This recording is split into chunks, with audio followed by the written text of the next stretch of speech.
আসসালামু আলাইকুম, সবাই কেমন আছেন? আশা করি আলহামদুলিল্লাহ সবাই ভালো আছেন। আমি শারমিন, আপনাদের দোয়ায় অনেক ভালো আছি। তো আজকে আস্ত রসুন দিয়ে হাতে মাখানো গরুর মাংসের একটা রেসিপি আপনাদের সাথে শেয়ার করব।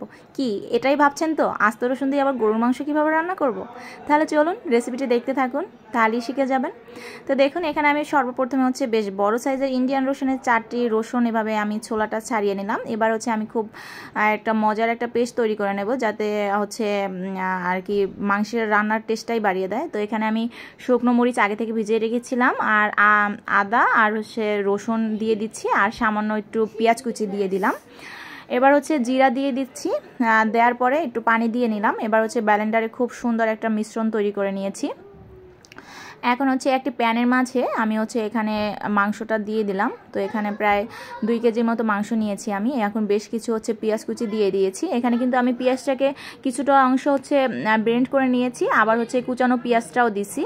এখন মরিচের গুঁড়ো দিয়ে দিলাম 2 চা চামচ, আর হলুদের গুঁড়ো দিয়ে দিলাম 2 চা চামচ, আর রাঁধুনি গুঁড়ার মশলা দিয়ে দিচ্ছি। এটা মাংসের মশলাটা, আর পরিমাণ মতো দিলাম। আর লবণ, পরিমাণ মতো লবণ দিয়ে এখন যে পেস্টটা তৈরি করছিলাম সেই পেস্টটা দিয়ে দিচ্ছি। তাই এখানে ঝালের পরিমাণটা একটু বেশি দিয়েছি। আর এখন বেশ কিছু গরম মশলা দিয়ে দিলাম, দারচিনি, এলাচ আর তেজপাতা। আর হাতে সরিষার তেল নিয়ে এবার আমি খুব কম তেলে কিন্তু গরুর মাংসটা রান্না করব, কারণ মাংস থেকে একটা তেল বের হয়। তো আমার বাসায় যেহেতু অতিরিক্ত তেল খেতে কেউই পছন্দ করে না, খুব কম তেলেই কিন্তু মাংসের রেসিপিটা আজকে তৈরি করব। তো দেখুন, একবারে মনে হচ্ছে যে কাঁচাই খাওয়া যাবে, অনেকটা লোভনীয় লাগছে না? তো এখন সম্পূর্ণ মাখার পরে আমি 10 মিনিট রেস্টে রেখে দিলাম খুব ভালোভাবে। আর এখন একটি চুলায় আমি বসিয়ে দিচ্ছি, আর একটু চেক করে নিলাম যে কালারটা কেমন এসেছে। এখন আমি প্রায় জালটা বাড়িয়ে নেব। তো প্রথমে কিন্তু এখানে কোনো পানি আমি ব্যবহার করব না, মাংস থেকে আর মশলা থেকে কিন্তু পানি বের হবে। এই পানি দিয়েই প্রথম পর্যায়ে আমি মাংসটাকে কষিয়ে নেব। এই সাথে কিন্তু সব মশলা দিয়ে এভাবে মেখে মাংসটা রান্না করলে কিন্তু অনেক মজার হয়। এখনও কিন্তু আমি কোনো পানি ব্যবহার করি নাই, মাংস থেকে যে অনেক পানি বের হয়েছে এই পানি দিয়েই প্রথম পর্যায়ে আমি মাংসটাকে কষিয়ে নেব। আর আগে থেকে যে রসুন ছিলে রেখেছিলাম সেই রসুনগুলোকে আমি এখানে লবণের পানির মধ্যে ভিজিয়ে রাখবো।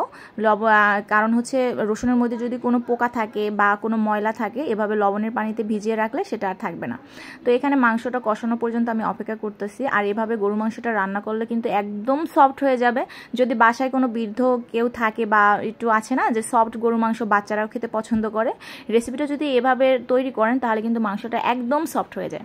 তো এখানে আমি সামান্য একটু পানি দিয়ে মাংসটাকে আবারও কষিয়ে নিলাম। আর এখন বাচ্চারা যেহেতু আলু খেতে পছন্দ করে, দুটো আলু একটু বড় করে কেটে এখন মাংসের ঝোলের সাথে আমি কষিয়ে নিচ্ছি খুব ভালো করে। এখানে প্রথমে আমি একবার কষিয়ে নিয়েছি মাংসের পানি দিয়ে, তারপর সামান্য একটু পানি দিয়ে কষিয়ে নিয়েছি। এখন ফাইনালি আলু আর মাংসটাকে আবারও কষিয়ে নেব। আর এখানে ঝোল দেওয়ার আগে, ফাইনাল যে ঝোলটা দেব মাংস কষানোর পরে, সেই ঝোল দেওয়ার আগে আমি রসুনের আস্ত রসুনগুলো এভাবে পানির মধ্যে মানে ঝোলের মধ্যে বসিয়ে দিলাম। এই রসুনটা কিন্তু অনেক মাংসটা কষানোর পরই দিতে হবে, যখন ঝোলটা দেবেন তার আগে, তা না হলে কিন্তু ভেঙে যাবে। এভাবে আস্ত রসুনটা দিয়ে ভাত খেতে মাংসের থেকে অনেক বেশি মজা লাগে।